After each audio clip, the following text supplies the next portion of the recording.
Uh, yeah. Check. Mic check. 1, 2. Hi, we are back. Yeah. Welcome to the Lost in the Sauce podcast. I'm your host. Man, Sauce. I'm doing better with that, man. We ain't doing, you know what I mean?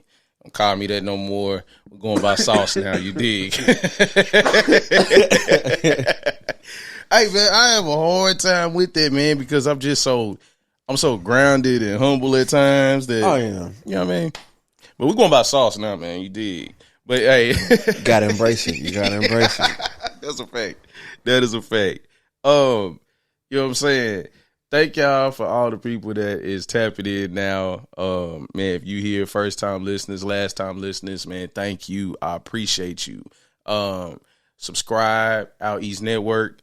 You know what I'm saying? Hit the bell. You know what I'm saying? Man, we on Apple, Spotify, Google Play.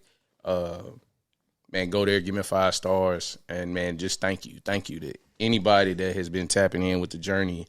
From now, DM me, let me know what you think of the pod, all of that, man. I love y'all. Thank you. Salute to y'all. Y'all. Yes, sir. Man, we have an amazing guest today. I really don't think this brother need any introduction. You know what I'm saying? This is just one of them guys, man. Like I said, man, I had that pristine list, and this brother was one of them on there. And, man, it's just always a humbling experience when another creator can give you a creative nod like, yeah, you doing it, brother. So, man, like I said, this brother don't need any introduction. Ladies and gentlemen, we have AB Eastwood in the building. What's happening? Yes, sir. It's an honor to be here in the what do you call this area? Do you have a name for this? Man, I haven't came up with it. You know what I'm saying? It might be the Sauce Dome. I don't know, man. Sauce Dome. I like it. You know, I just feel like it's giving me the big Tigger vibes. Like you carry yourself like that, so it's like I'm in Sauce in the Sauce Dome. So Sauce Dome it is. At least today it's a Sauce Dome. So I'm happy to be here. Man, thank you, brother. Thank you, man. Yeah, we might have to do that, man. We might have to trademark that, man. You know Sauce what I'm saying? Dome, man. Mm-hmm. Man, how was it getting up here, man? And how are you? Man, it was good, man. I love a good drive, you know what I mean? 26, 27 minutes. Started raining a little bit, you know. Yeah. But besides that, I'm a driver. My dad's a trucker, so. Hey, see, that's hard, man. That's hard. Man. So did you grow up with your dad? Like, did he drive over the road and all that kind of stuff? Oh, yes, sir. Yes, sir, indeed. Yeah. My dad was delivering everything all the time. So I remember when I first started working with him, I was like 9, 10. Mm-hmm. I would go with him on his Avon routes all the way out to West Tennessee, to Martin. I remember going to Red Boiling Springs, Monterey, Lafayette, all over Tennessee. Wow. know? And then as he got older, he started going cross country. We were moving a professor from here to Venice Beach. We took that trip. That was a great time. Him and a few of my uncles. And even now, like he's gotten a couple of trucks, and his business is like I've seen this vision for him for a long time. So to see it kind of come to fruition, like he's believed in freight. He was like, freight ain't going nowhere. This is where that bread is. And hey, like, no, go real get talk. it. Real like, talk. Even with my music, he's like, I'm proud of you. He know I got my CDL. So, wow, you got your CDLs? Yeah, I got my CDL. Oh, wait. Oh, dude, they used to do that through the job you was telling me about. Yes, sir. T-Dot. Oh, that makes sense. Oh, man. So okay. he was like, hey, yo, don't mess up your L's. I was like, Yeah. Pops, I'm finna go open up for Coldplay. He was like, don't mess up your L's. I'm like, hey, no problem, man. I won't mess them up, Pops. I won't. Hey, I will that's not. hard. Man, see, that's interesting that you had that kind of core around you. And that was some of the things like my upbringing, too, because, you know, like I said, I had went to college and that didn't work out. You feel me? But Same. I had stumbled across like a CDL school when and got my CDLs, and yeah, I've traveled all over the world, man. You know what I'm saying? So I've done the I've kind of in a sense planted my seed and like, yeah, freight ain't going nowhere. You know what I'm saying? I've had them same talks with my OG. He was ready to retire, brought him out with me, and shit, we got a truck. We traveled all over, dog. You know what I'm saying? Like, very hard. Yeah, it's a grind. It's a grind. Absolutely. It's for sure a grind. Like, staying out there 30 days at a time, dog. Like, it's a lot. Man, I remember calling my pops. Like, what's up, Pop? He's like, yo, what's up? Where you at? I'm in New York. Like, okay, cool. Talk. I holler at you, man. Call him. I swear, like, maybe a day and a half later. Hey, where you at, Pop? I'm in Oregon. I'm like, man, excuse me? How? It be like that, dog. How? It be like that, man. It's a grind, dog. Salute to the truckers, man. Man, salute to them. Oh, my gosh. Yes, sir. You get them on your horn, man. Yeah. All y'all, man. Yeah. Stay up. Don't, keep your heels. Stretch. Y'all stretch. Like, I don't think enough truckers stretch, man. Oh, my Get God. out the car and stretch. Man, just, like, I drive around the city now, so, Good gig. Oh, yeah, it's real smooth. You know what I'm saying? But, like, just with that, man, I stay in the truck so long, and I shouldn't be that young and my legs are hurting like they're hurting. So it's like I'm trying to make it more of a conscious effort of getting back out, stretching, taking care of your body. You know what I'm saying? Yeah, my pops is on the CMOS. He actually we talked not too long ago. He gave me a whole list of things he's doing now. I'm like, I'm so proud of you, man. Yeah, because like, it's so easy to snack all day. It's so easy to drink a whole bunch of caffeinated things to keep you up. So the fact that he's like taking the initiative and like being healthy, fire. This is the easiest thing because you can make good money and you can get good snacks. So it's like, no, take care of yourself. So definitely, the first step is like, yo, just stretch. Like, just please get that blood flowing through your body. 100%, man. So, man, man, I am excited to have you here, man, and just to get to pick your brain on a plethora of things, man. So just, I guess we could start with the foundation, just like with you. So just give us a little bit of backstory for the people that may not know, and, you know, we could just build off from there. Cool. I'm born and raised Nashville, Tennessee. I started playing trumpet in 5th grade. My mother is really big in, like, I'm the only musician in my family, so really the only one. My older sister played clarinet, but she was in like the 6th grade, but that was about it.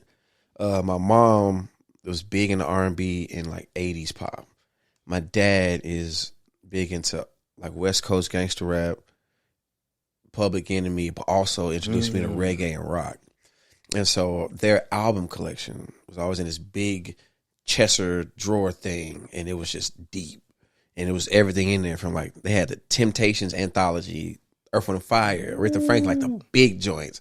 But then they also had tons of soundtracks, which I think some of the best music is on soundtracks. But they also had, like, The Police, Norah Jones, who else weird did they have?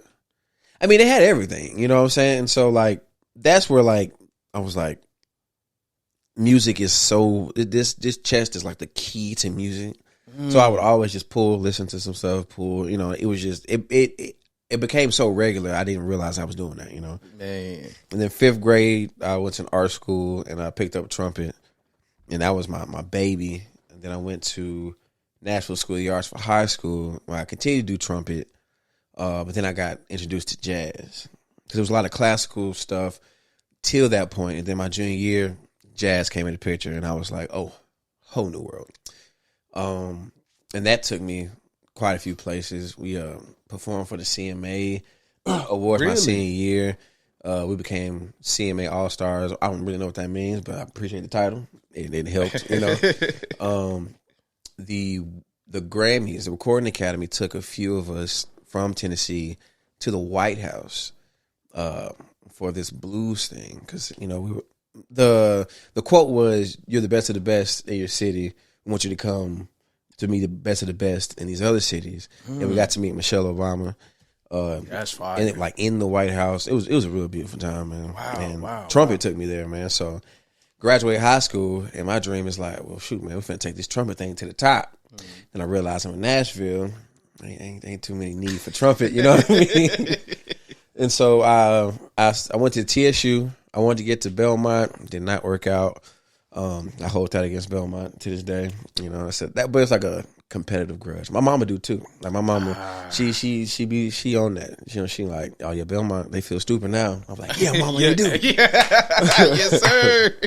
And so I picked up keys senior year because I got in the band. It was in between when you went to TSU. Is that when you picked up keys? Yeah, so I'd always like been meddling with keys, but I never like took it like maybe I should play. But then when I got to TSU and trumpet wasn't looking like a career, I started playing keys. I started playing with a band, street band clan. Oh, and they needed a backup keyboard player because they were kind of going through keyboard players. Like one guy, Lorenzo, who just passed, so rest in peace, Lorenzo, man. Good guy, good brother. He was like the guy for a while, but then he was gigging everywhere. So I was / trumpet player / keyboard player. But that helped me like really open up that bag for piano. Dropped out of TSU that year because I met a producer named AA. Okay. We were both I'm familiar with him. All right. Oh, okay, nice. Yeah. So we were at TSU at the same time, and he's from South Florida. And so I think it was the spring semester. I was not feeling TSU.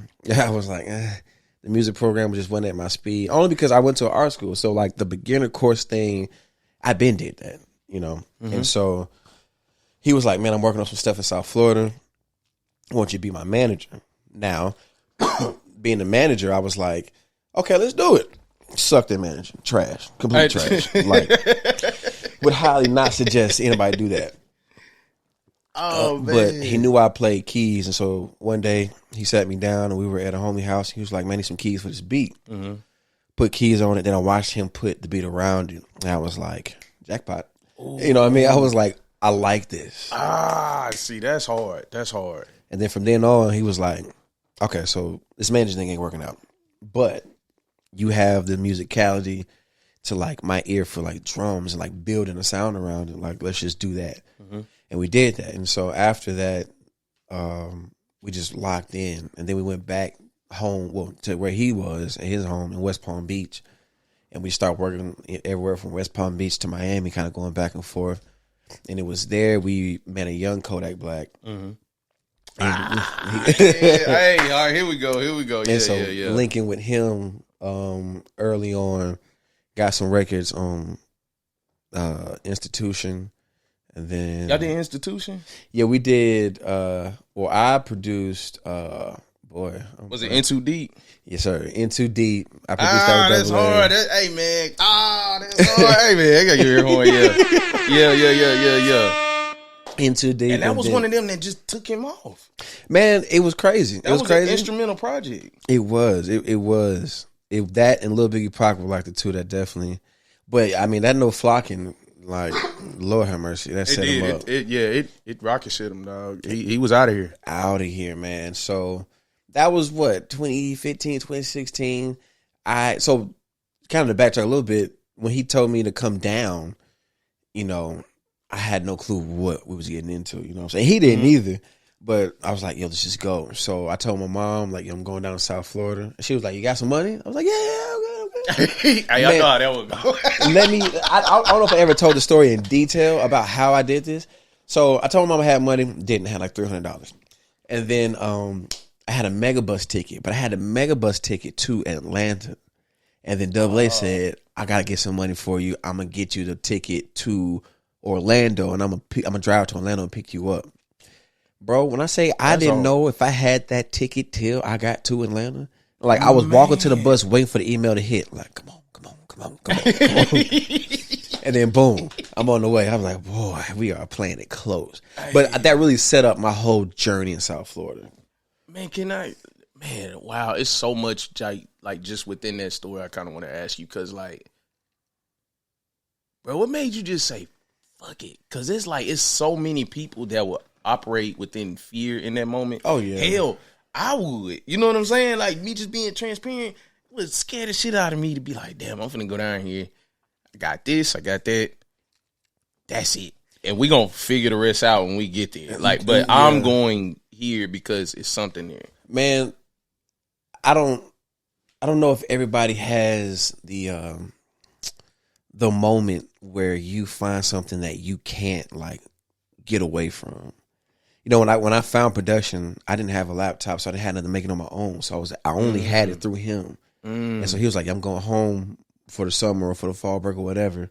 I'm like, and that's my dog, you know what I'm saying? So it's love there. But I'm like, you're taking away that. You're taking that with you. I got to go to that. Yeah. And that's what it was. So I was moving blindly because I just like couldn't get away from that. I couldn't. And it was even wilder was my license was suspended and I was ready to serve like 30 days in jail like a month before I left because I was like, man, I had no job. You know what I'm saying? I was a dropout. We were gigging.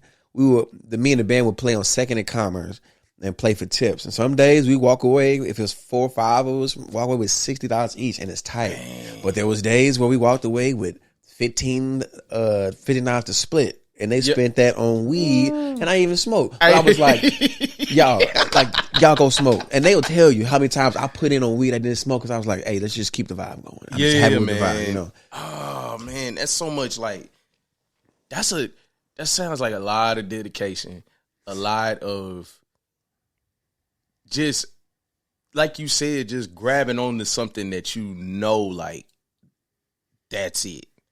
You know, when you finally find like that passion or something that that you know you can flourish in and it helps you grow more as a person. Like you don't know how big this could go, but it's like you just know that thing. You know what I'm saying? Bro, production made me more aware of the man I wanted to be. You know, because I had to speak up. Like I don't say soft spoken, but like I'm pretty reserved for the most part. Now, all the homies know I get wild. You know what I'm saying? Like the energy's there. You know, but when it comes like to professionalism and like a job, like I'm really like here to work and I'm gonna work hard. Like I don't necessarily work hard for you. I just only know to work hard. You know, and so production gave me an opportunity to like do this passion of mine in music, but like work hard. Because I really enjoy working hard. But that working hard also meant like talking to people and then dressing a certain way and selling what I'm doing. And so it just brought a whole new set of skills that I don't know if I would have gotten it in any other field, you know? Like I deal with insecurities like everybody else, man, but there was a time where it was really big. But if music was in the forefront, it didn't exist. Oh, that's out the way. You know, and I saw it, and I was like, "How is this happening?" Because if we talking about how's the day, then I'm like, I can be very timid. But music, I'm like, hey, let's go. Posture up, I'm ready to go. Let's get it. And so, man, like that. Being in South Florida, I became who I am because like there was no like hometown limitations. There wasn't nobody I knew, so it was like.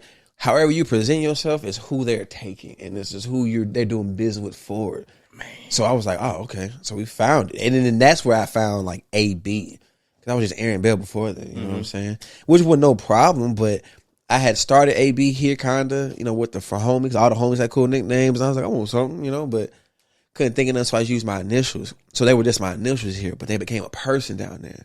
It's people down there who only know me as that. See, that's hard, man. And their impression of that is like what I wanted to make sure was solid, which in return made me solid. You know what I mean? For sure. Where did Eastwood Park come in? So The Chronic is, you know, one of my favorite albums of all time. And me and Bryant Taylor, who shout out Bryant Taylor, man, Sauceville alumni. Yes, sir. Yeah, the boy. We were driving around downtown Nashville. Maybe 2016 or something, just cruising. I don't know what we were doing.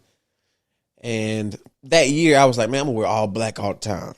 I don't know. It was just something to do. And Snoop had this verse on The Chronic, you know, the Maniac in Black, young Snoop Eastwood. And I just liked it, you know what I'm saying? I'm AB Eastwood, you know?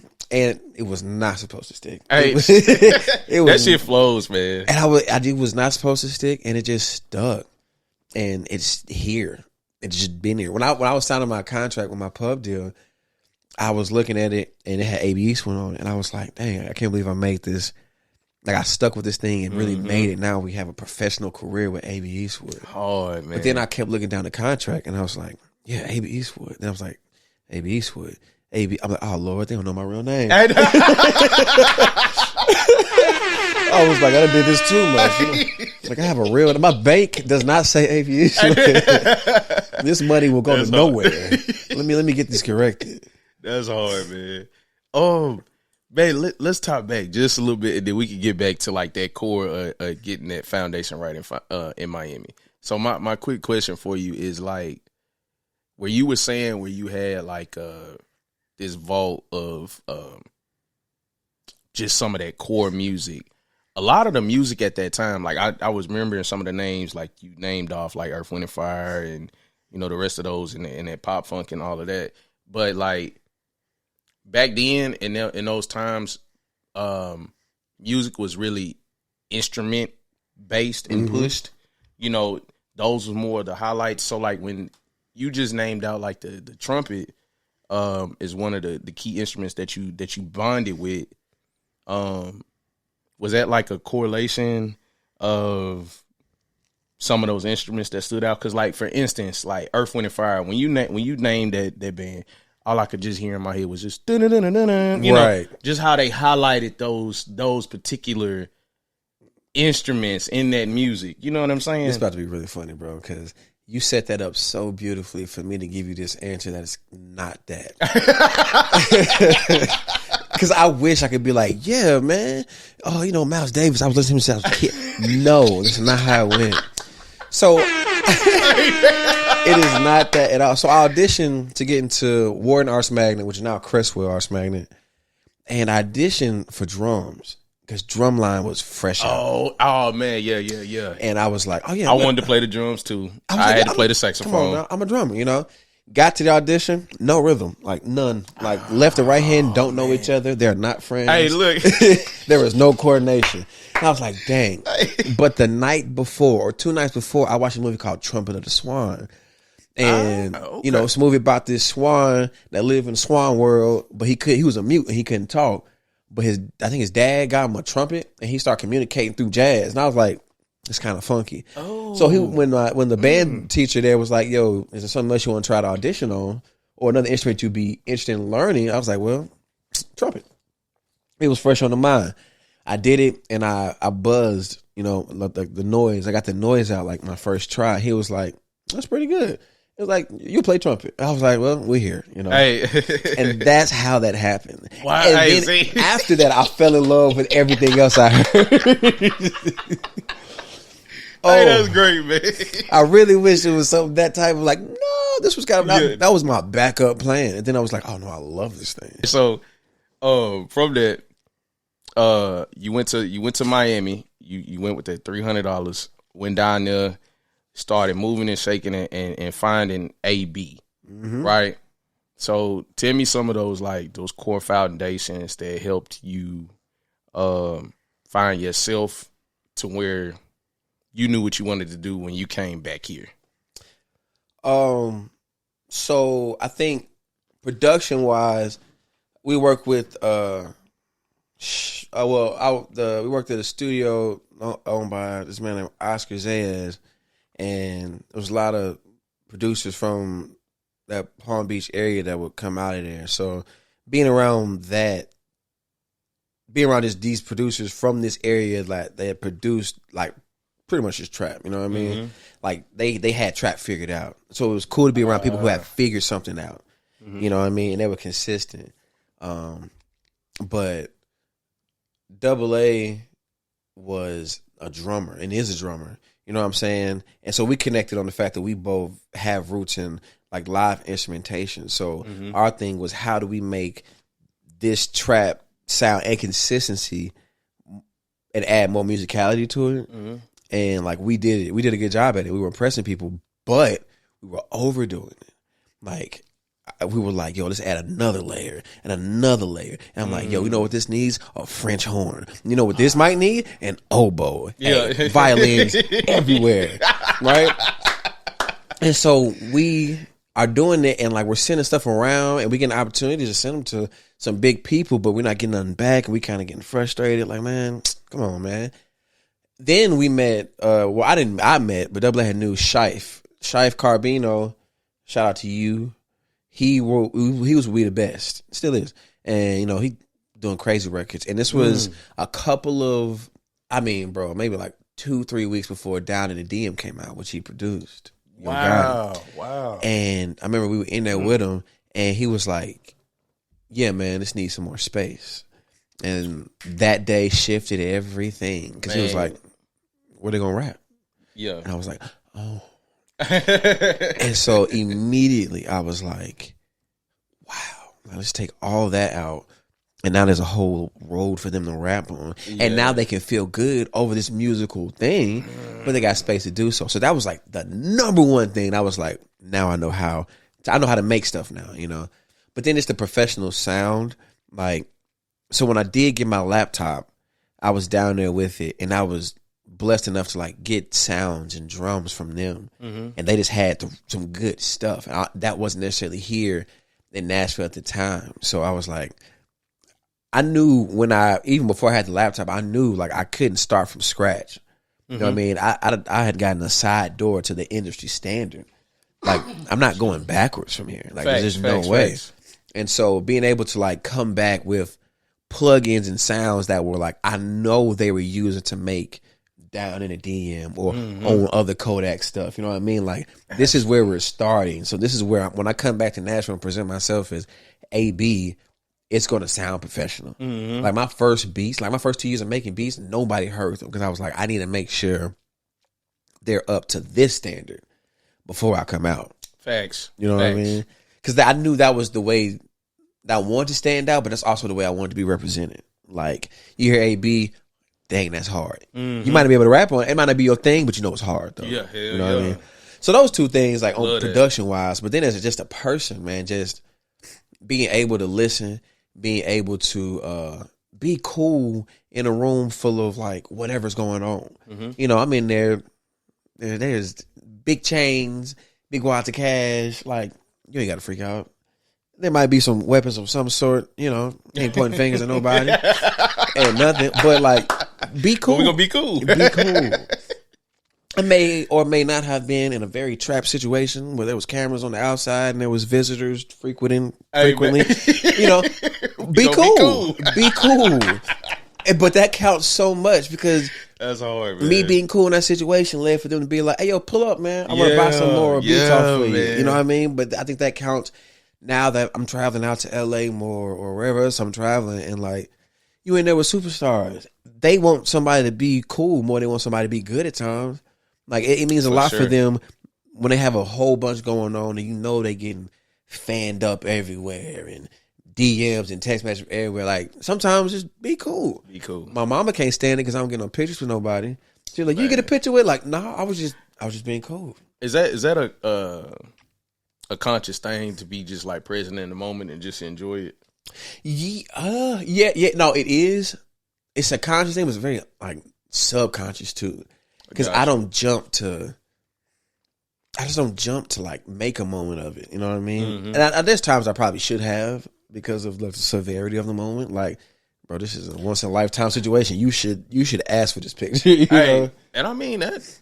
But I'm just like, no, man, let's just be here. Like, I'm cool. Like, I'd rather have a real conversation with the person. Yeah. Or if not, like, just hear them out, listen, see what's going on. You know what I mean? Facts. And I think that means more to me. Like, when I go to sleep, I'm like, I really connected with so-and-so, That's hard, man. Because, I mean, like, dude, I seen you DJing that stadium set for, like, that Coldplay show. Yeah. And I'm like, dog.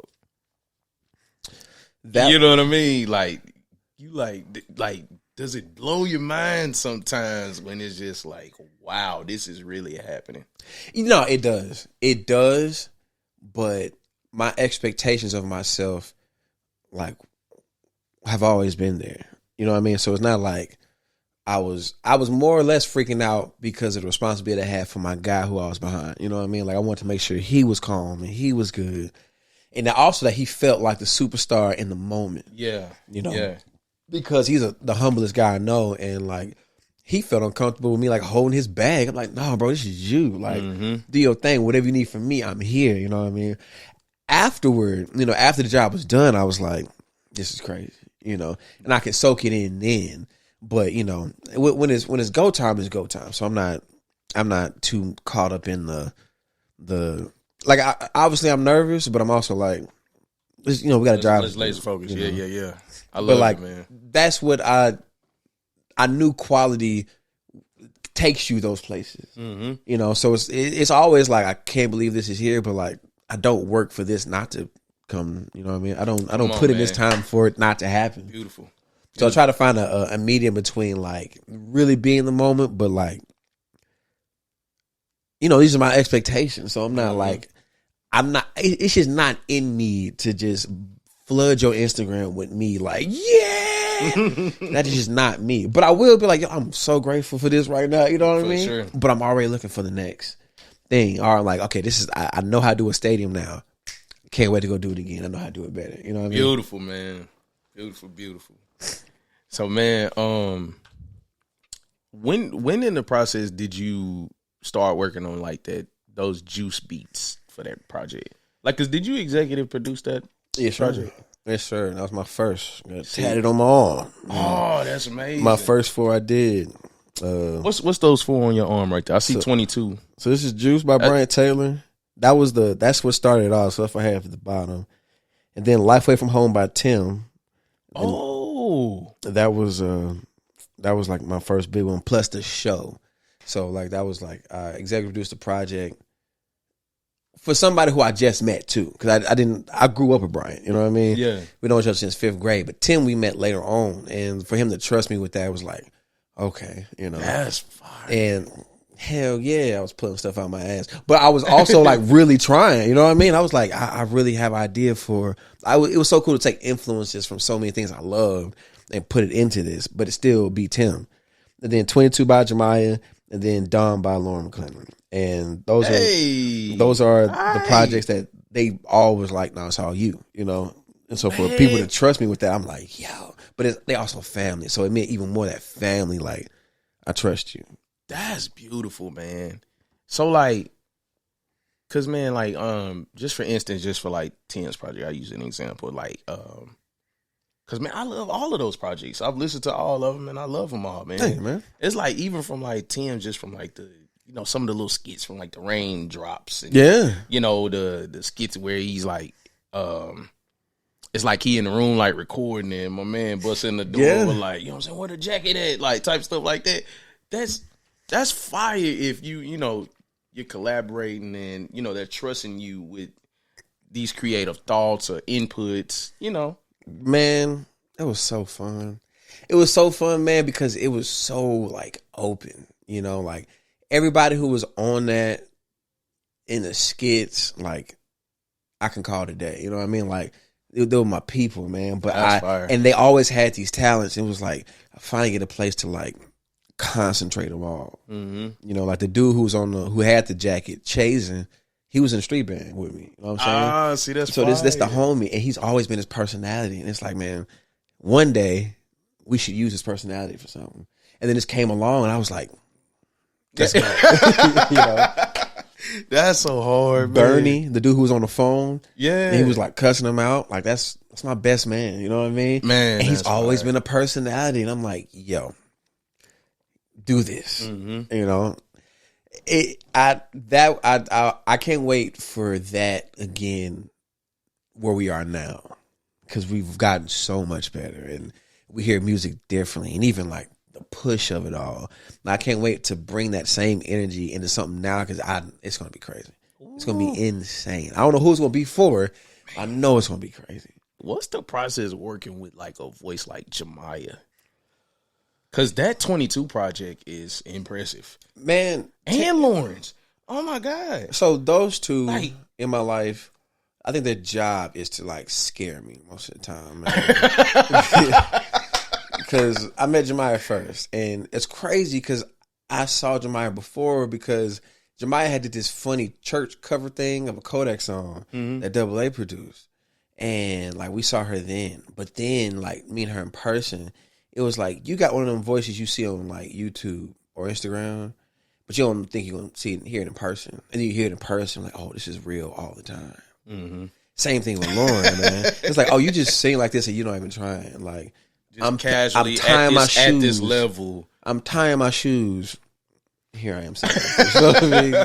Like, it's nuts. And they taught me how to, but they're also the most particular people. Like, they want more detail. Like, Tim is more, I think he's more detailed now. He's never not been detailed, but like, he's definitely more go with the flow and like things happen, boom. But Jamiah and Lauren are very like, I see my vision. This is how I want it, and I'm not going to do anything until I get it like that. Very particular. So that was my first lesson in like, they sent the beat back like, could you change this? Could you change that? Let's make that longer. Let's take that back out. Like, I was like, oh my gosh. But I needed that. Like, I needed that. Just the way I hear like Tim on tracks, it's like he could do whatever he wants on the track. He's so talented. Mm-hmm. It's crazy. You know, just his rapping ability, just flow, cadence, how he catch certain pockets. I have no clue how he hears. Because he actually plays drums. But, like, if we talking 2K, his drumming overall is probably like a 69, 68. You know what I mean? So it's not like he's like, he isn't the greatest drummer.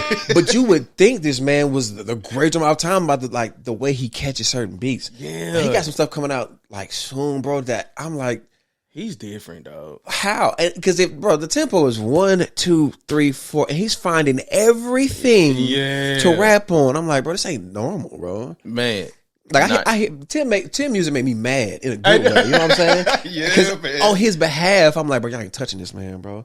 Like, I'm gonna fight you because if you even think you touching this man, I'm gonna swing on you. You're like, bro, it's crazy. And then he can sing. Yes, and he's got dog.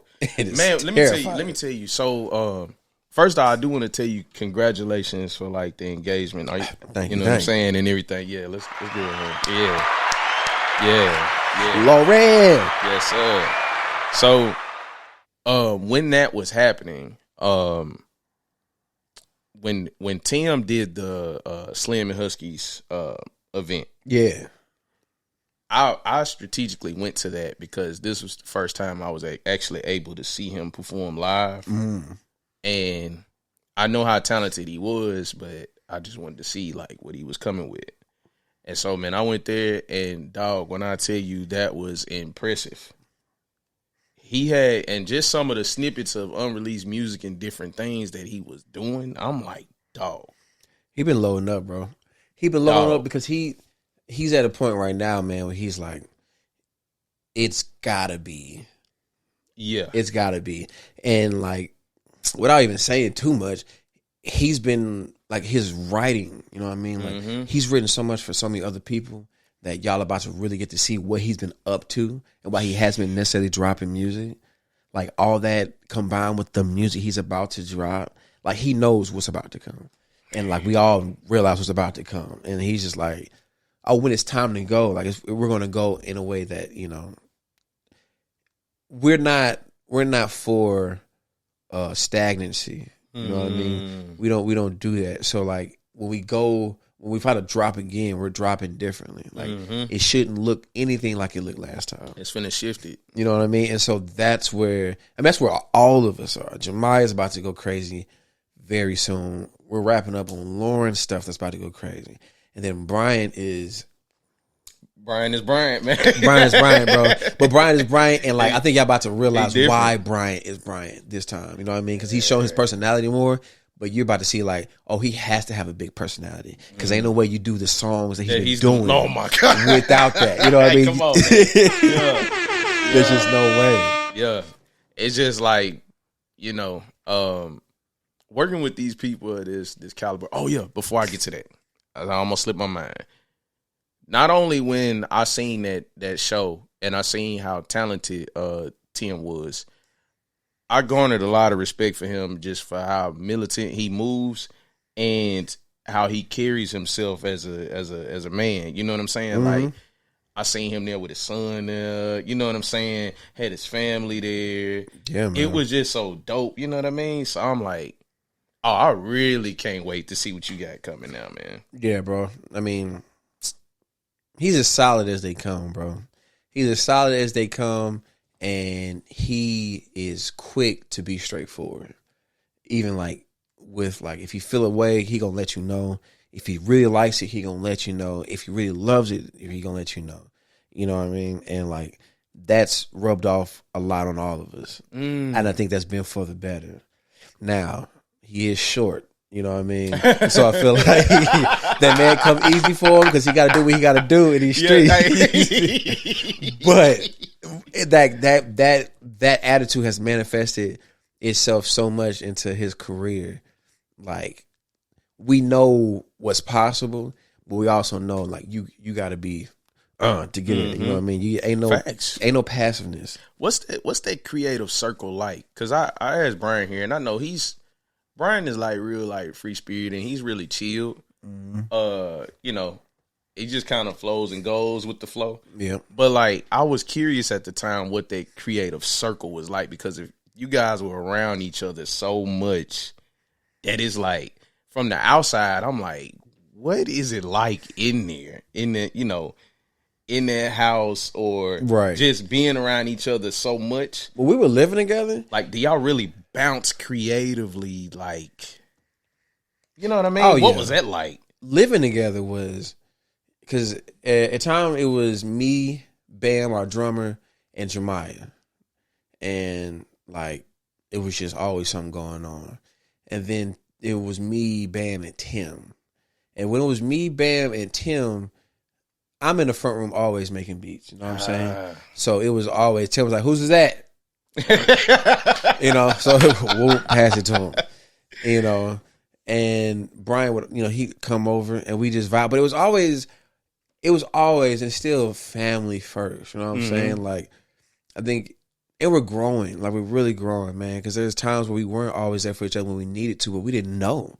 You know what I mean? Because it was, I'm not saying we fell in love with the support, but like, we knew we had unconditional support. So sometimes you don't even feel the need to express certain things. But as we get older, it's like, no, I need to know what's going on with you with more detail. You know what I mean? Because I care about you, but caring only goes so much if I don't know what to specifically care about. You know? Let me ask you, so like, because that's an important thing that you touched on, like with that, and it's like, you know, when we get into those places where we're just like in the groove and we got so much going on, how do you get past that first layer when you are trying to check on somebody or something like that to make sure, hey, you good? Like, you know, we as men, you know, we casually will be like, man, you good? But you know, you got about 5 or 6 different things going on, so it could be a passive good than being like, oh, we need to sit down and really make sure we good everywhere. Like, hey, you good here, you good there, you good there. I done seen all of them cry. You know what I mean? Like, I think that's a blessing that I don't think anybody has a problem with being vulnerable. So that was never an obstacle for us. Only person who ain't cried in front of nobody is me. I'm working on that. I'm not hiding it. It's really hard for me to cry. I've been trying to figure this out for a long time. I just don't know how to press the button. Because I promise you, if I cried, I'd lose like 12 pounds. Man, hey. You know what I mean? Look, man. My posture get better. Like, I just know. But I'm working on that. But nobody is afraid of being vulnerable. Nobody is also afraid of being emotional, even in the wrong. Like, I remember me, Brian, and Bam, when we first moved into, we was out east when we all living together, we were having an argument about shows and how it was a time where Bam was challenging us about how many people we could bring out to the show. And me and Brian believe we can bring out 500 people if we promote it right. But Bam was like, you know, y'all can't do that. Y'all ain't got a 500 people show ready. Which in some ways it was true, but it was also like us defending like what we believed in. And bro, we were yelling so much at each other that I had to go to the hospital, bro, because my chest started hurting. And I was like, oh, that passionate. It's like, that passionate, you know what I'm saying? But we never hesitate to be that passionate with each other. Because I think, because we all want the same thing. We just see different directions. and getting it. So that was never the issue. But I think as we started growing and also having our individual problems, and I knew it was happening. I love that I even like God gave me the vision to be like, there will be a time where we're going to miss these times we're around each other all the time, because we're going to forget to update each other on things. We're going to forget to tell each other what just happened with moms. You know what I mean? So that's more of the obstacle now, just making sure that we're still tapping in, but we all know what we're up to. Yeah, we all know that. Oh yeah, he's finna go. He got this and that. It is what it is. Let's talk about. I wouldn't say scarcity in your creative process, but strategicness with who you choose to work with. That's a better phrase. So with everything that you either collaborate on or create, and with you doing it at the highest level that you do it, do you approach every beat now or every executive produced project or whatever that you're involved in, do you immediately look at it as a future asset, in a sense, like in that music industry? So putting out, like you said, we're only putting out stuff to this. Right. If it's not going to shift, you know what I mean? No, facts. That's a good question.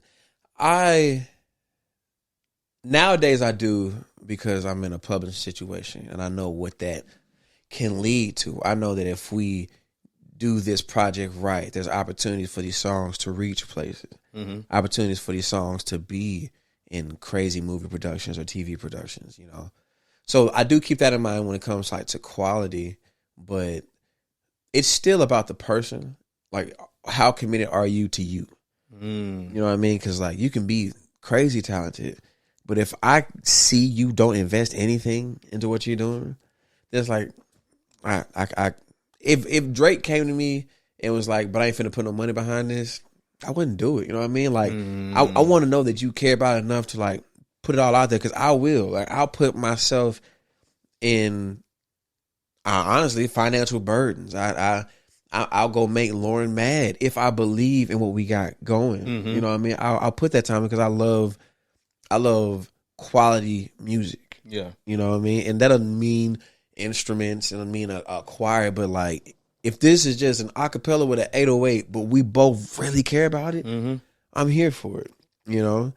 And now I'm here for it, and off my name, it has opportunity to do more. So I'm bringing a lot more to the table than I used to. And I brought a lot to the table then. So it's now like, all right, you're getting this for free from me off of my name. What are you giving me in return?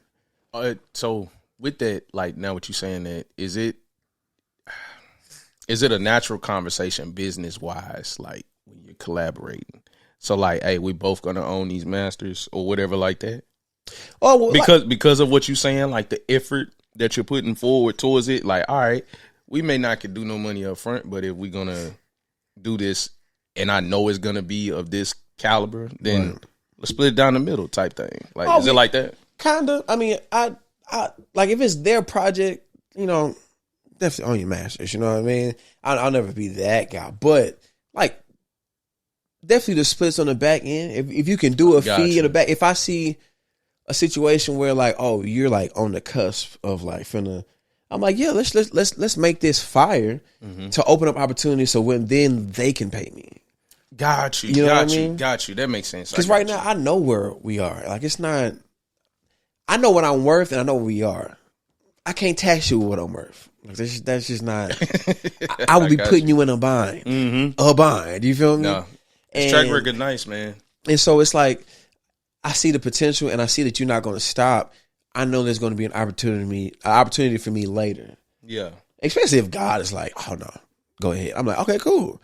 See, that's fine. And I know it's taken care of, so like, let's push through. And like, we always gonna do like good splits and stuff. You know what I mean? That's just what it's supposed to be. You know, especially if it's already just a natural relationship. Yeah, absolutely. Let's just do good natural business. You know, natural business, like just we take care of that. That should be the easiest part. Yeah. Like, because I want what I deserve and I want what you deserve.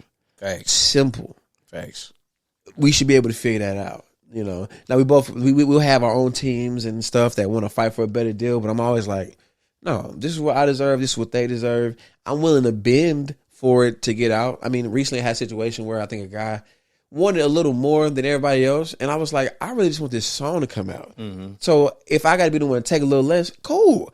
I care about the song, and I know that me and this person gonna lock in even more now because I was the one who didn't mind. I didn't do it for them. I just did it for the song, and then that in turn got us together to do something even better. You know? That's beautiful, man.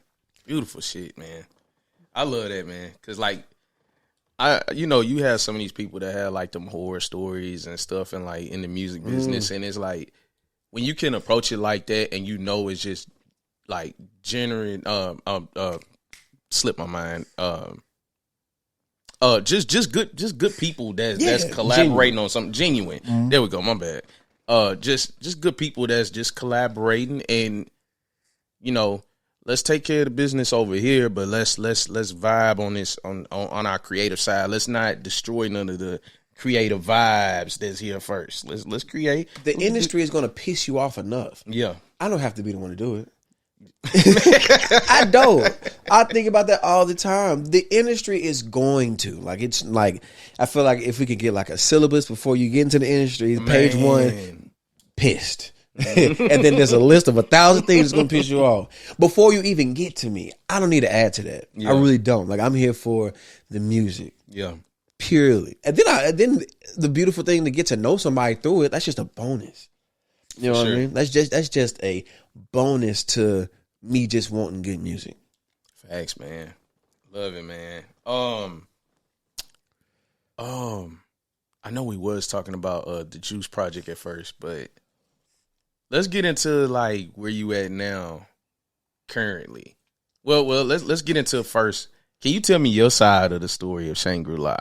Oh, yeah. Yeah, so I had Coleman up here. He told me his side. Shout out Coleman. You know what I mean? And I think it would be just beautiful for you to tell me how it came about to you and just like what y'all doing now, man. Because it's a beautiful thing. Coleman, man, that's my guy. That's my bro, man. Our relationship has grown in a way that I did not see coming. You know what I mean? I did not see this man in my life the way he is now. But when we first met, it was definitely respect, like a lot of respect. Just like I heard some things he had been doing, and he knew of me. And so we were always connecting. But during the pandemic, that quarantine time, I was over his house kind of working on my own things. Like I don't want to be an artist necessarily, but like I love to write. So I just getting some stuff off. And so like we had grown closer in that regard and realized that we worked well together. I before then had just been working kind of off the cuff. So like, where you want me, I'm there. Boom. You want to beat right now? I'm in the car. Got you. Fine. That's something that I adapted because I needed to. Like I wanted to be the guy at all times. You know, so there's not a time you can catch me slipping. I can make a beat right now if you want me to. Like, let me know. But it's hard. I never thought about owning the studio. That has never been a thought in my mind. Man. Ever. And Coleman hit me. He was in Atlanta, and he was like, "Man, would you think you'd be interested in like going on the spot?" And financially, I was like, "No, absolutely not." As an extra bill that no. But man, I'm telling you, God was like, "Nah, man, need you to have some faith on this one." And I was like, "Oh," And things happened so fast. Yeah, it went from we're gonna look for something. We found something. We got paperwork. I was like, God, please slow down. Hey, man. But I was like, well, let's go. Let's just keep going. And Lauren the whole time was like, why not? Yeah. And here we are a year later. I'm like, wow, we pulled this thing off. Man, I feel like my whole life is that. It feels like, we pulled that off. Yeah. Because not necessarily I was unsure or I lacked faith, but I just didn't know. I don't look into the future much, and I don't know why yet. I think the closer I get to starting a family, I know I'm going to have to in some regard. Mm-hmm. But for a long time, I've just been like, I can see 6 months at the most. Yeah. You know, and say if he asked me this in March before we got it in June, I was like, I can see us in here. I can see me working, you know. And then when the deal started rising, I was like, well, I guess I will need a place to host people. Yeah. So this makes sense. All right. Yeah. Let's just go for it. See, you know? Beautiful, man. And I'll tell you just even more just with what you guys have been doing. It's really becoming like a staple of the city, man. You know what I mean? A hub of creativity and how you guys conduct yourselves in there. I don't hear nothing coming out of there but fire. Man. So it's like, are we gonna challenge you creatively in here? Absolutely. You know what I mean? Absolutely. I wanted it, like when we called it Shangri-La, you know, it means hidden temple. And like I really wanted it to be a place that people could like really dig into themselves. Cause I feel like artists don't get the opportunity to like go deep, like without fear of persecution or being judged. I remember during the quarantine time again, Tim did this thing at Exit In. It was like to support independent venues. And man, we did this show, bro.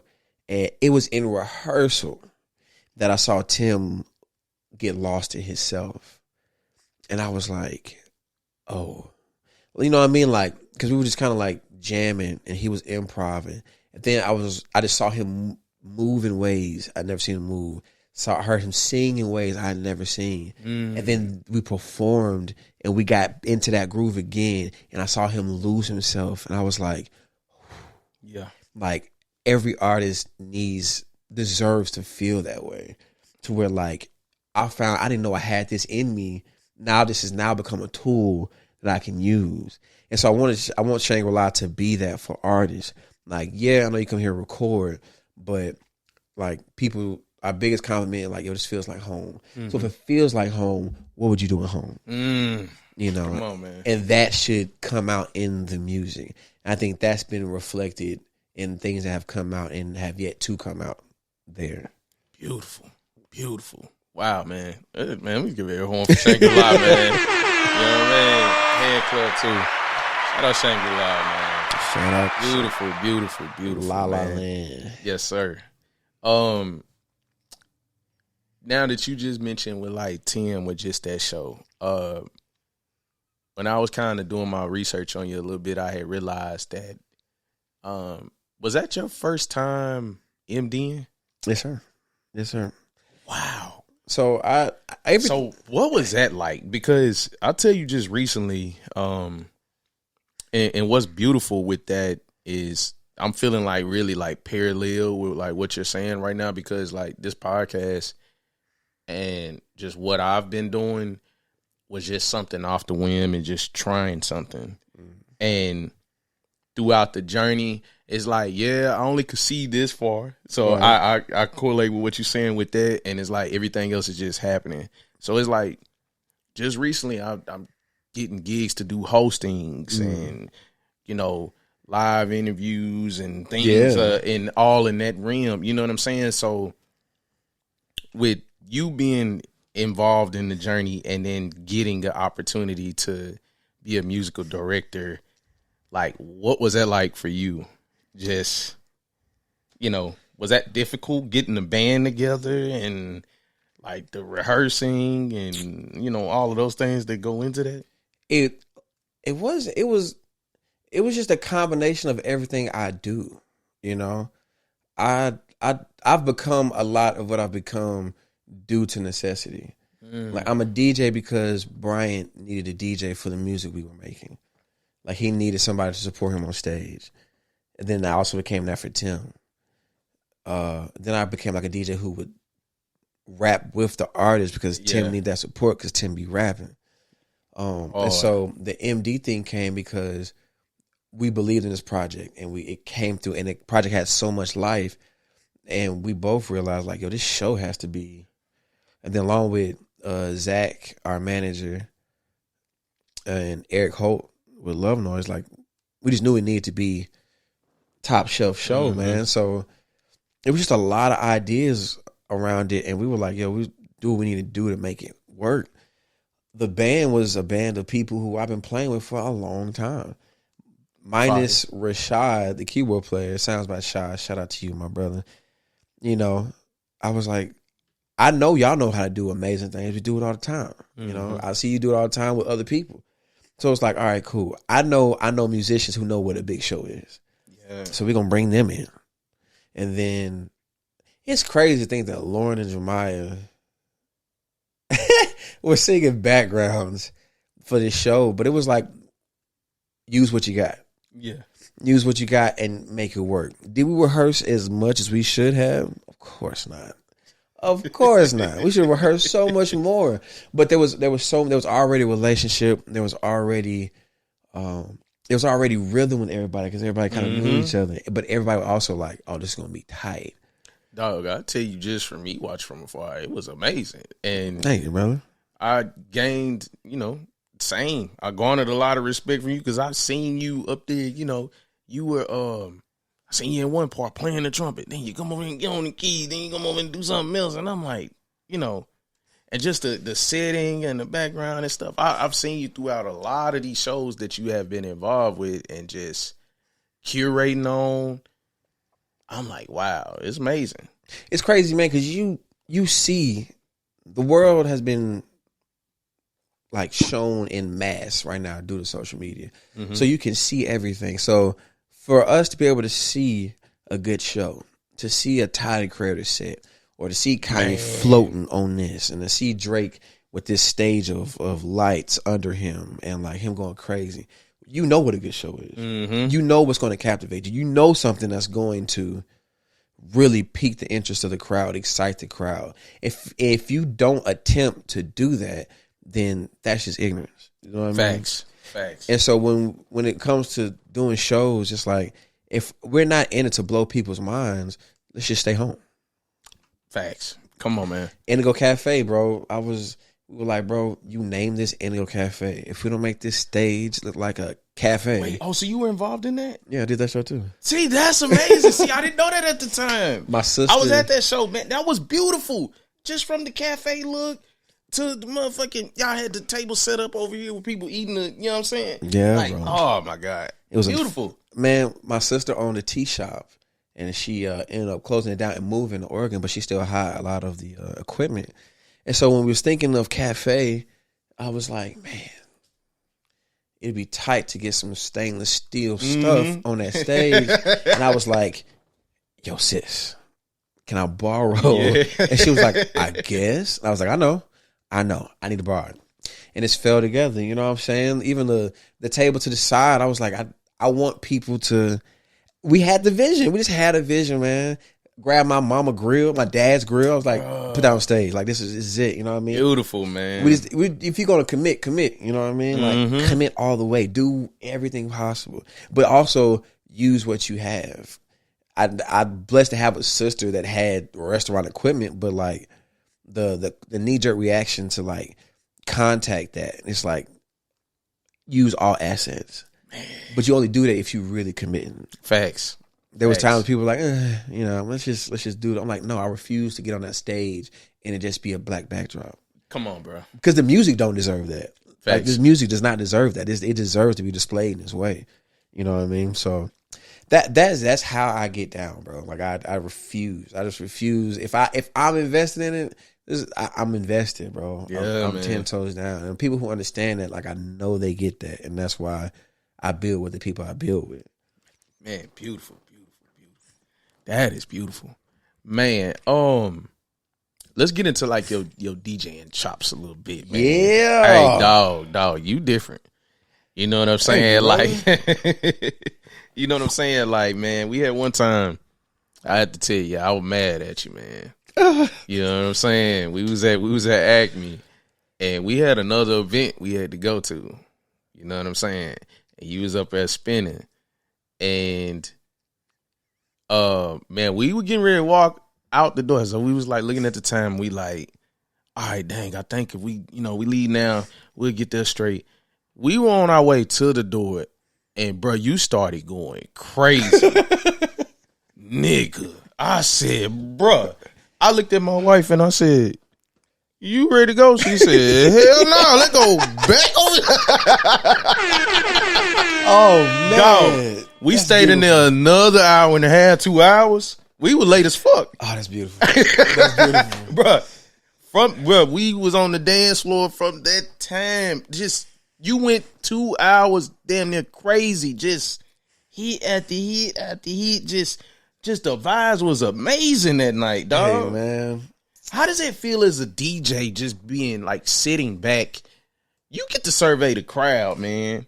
Man, I love saying this quote. One, because it's just a bar. But it means so much to me because I found it at a time where I didn't necessarily recognize how powerful the statement was. It was somebody a long time ago. I don't know, not sure, maybe an author or something. But they said that God was an artist because he wrote his book in verses. And I was like, that's hard. And I was like, oh, that's powerful. But I also didn't realize the flip side of that was, if God's an artist, what does that make Satan? Satan was the minister of music. And so music is so influential, it's so powerful, and it moves people in so many ways that I dare to argue that if Satan was a DJ, he'd be the greatest DJ of all time. You know what I'm saying? And so knowing that the power of music is like that, bro, to be able to control how you feel, what you feel, when you feel it, I don't know, man. It's just something in that. But I'm also feeling that with you. Mm-hmm. Like going from Lil Baby to Pharrell, that jerk, I'm feeling it with you. I know this is a jump, but I want to get you there. You know what I'm saying? There's so much music, bro, and I'm a jukebox. You know what I'm saying?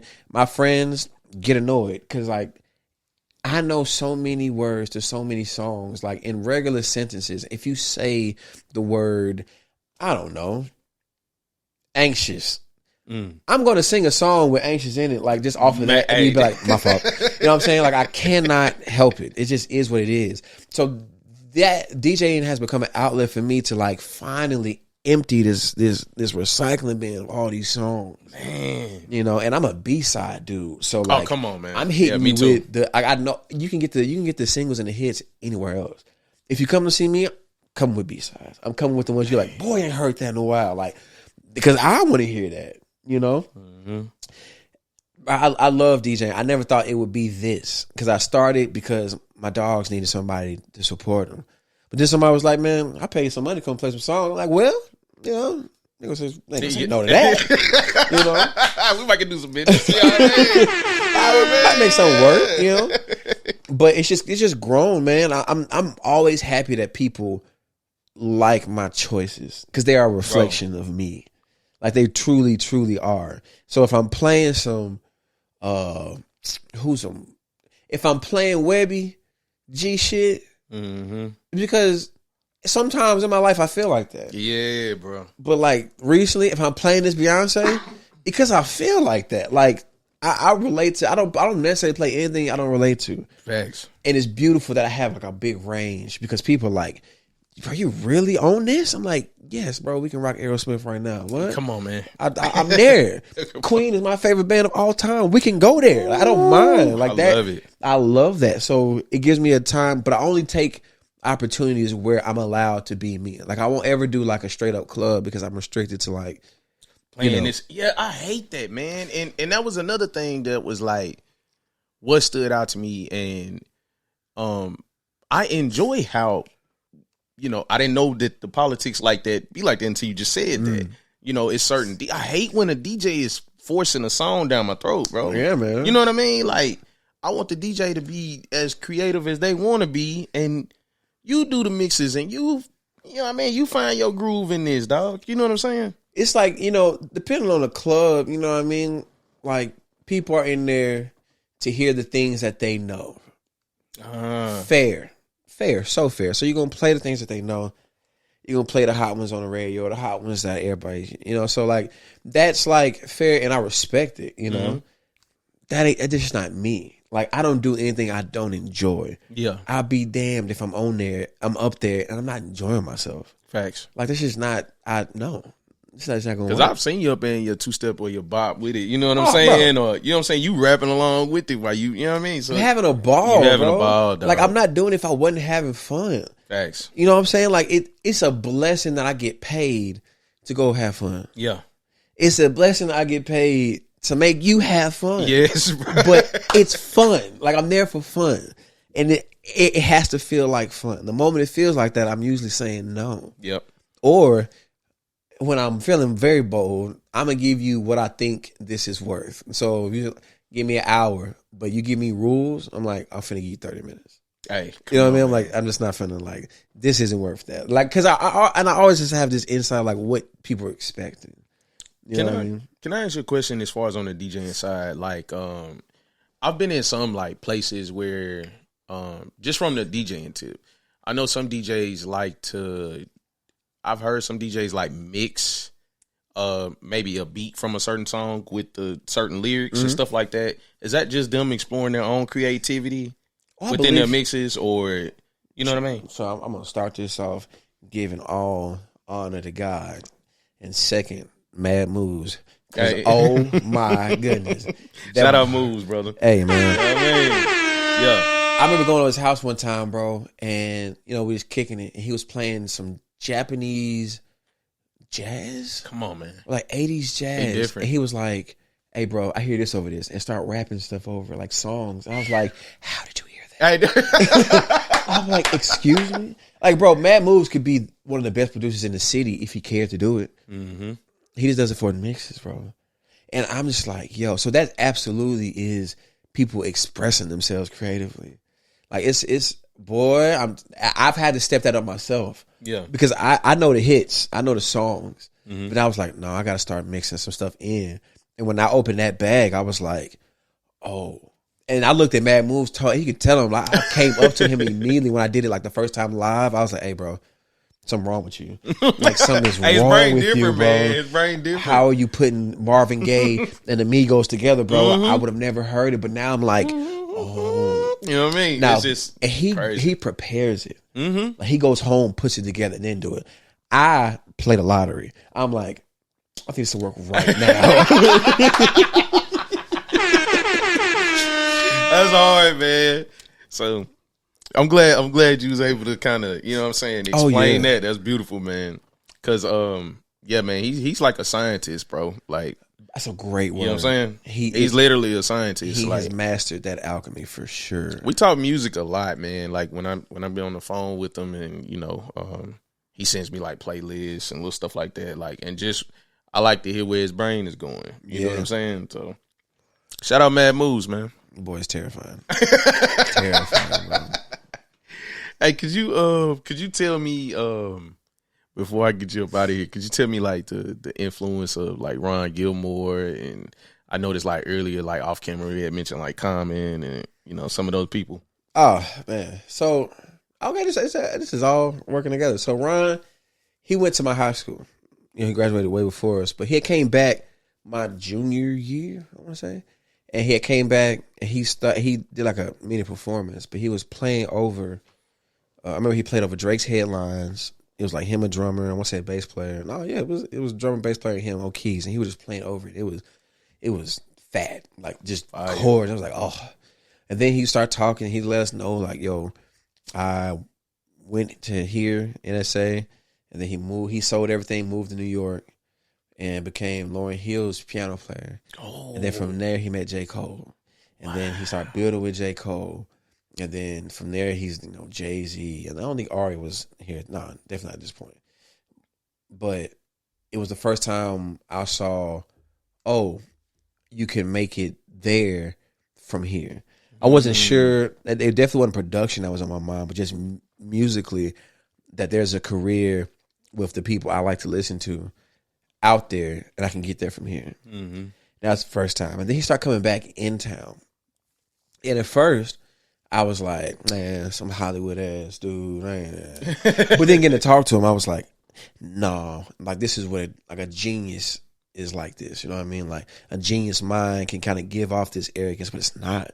It's like, I know what I'm doing. I'm not wasting time. And so we've built over the last few years, man, just a It's a good bond, man. Ron annoys me to no end sometimes, bro, because one, he's smart. He's just a genius. But for some reason, he's often always right. And I can't stand that, bro. I cannot. And I tell him all the time, bro, like, I love you to death. I just can't stand it, bro, because he's right when I don't want him to be right, but he's right. You know what I mean? Yeah, man. And last year, I can't believe this was last year, man. He invited me and Coleman to be in sessions with him and Ari Lennox, man. Fire. And just watching him work with her, I realized I didn't know how to make songs. And by this time, Life Away from Home is out. All these projects were out, bro. And I realized I don't know how to make a song. You know, like structurally and like. Would you mind sharing that? What'd you learn? Man, I learned that. You don't have to give up all the sauce. Just give me a little bit of what stood out, like cohesion and pace. I feel like Ron and Ari have a relationship, and that relationship can work in Alaska.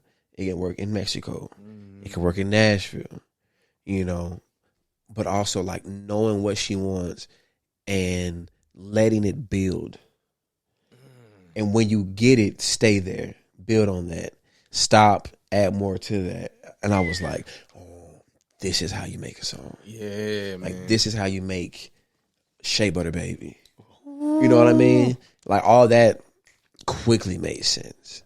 And like 2021 and this year, I've like really learned that. Like, because nothing's really dropped here recently, but when this drop started happening, I know there's a change in my sound. I know people are gonna be like, oh, I'm like, yeah, it's different. Because I can make beats, bro. I've made 30 beats in a day, in a night. New Year's 2019, I was at Black Sun Crib, and I just decided that night I was gonna make beats into the new year. I did that 2 years in a row, actually. And one day I made 19, the other time I made like close to 30. But those were just beats. There wasn't a song in mind. After that session, I was like, oh, it's how you make a song. So Brian is somebody who I can talk to, but he also shows me, you know. And he shows me, but then he also like gives opportunity. And so he introduced me to Bobby Gons. And Bobby Gons, try to make this a short story, but it's such a beautiful story. Good, get it off.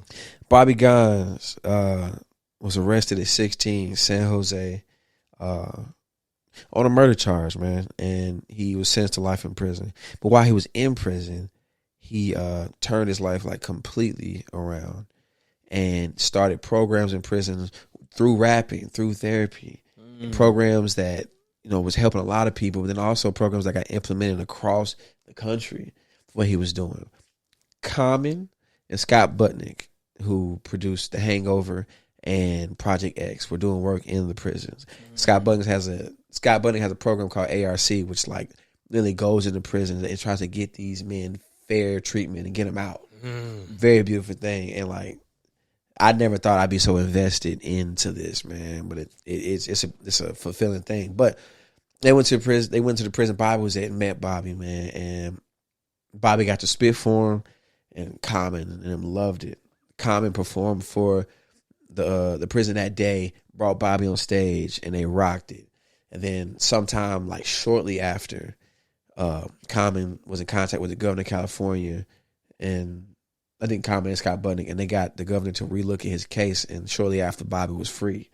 When he was free, that's when Ron introduced us, because Ron was working on some music with him, and me and Case Arnold, we had cross country with Ron from here to California, and we met him, and we just vibe, man. I'm in California, so you know I'm doing my California thing, so I'm chilling. And you know he's like, let's make some stuff. I'm like, yeah, bro, I don't care. And that ended up, so we did that, and then a week later he called us, and he was like, man, I really want y'all to come out here and help work on my album.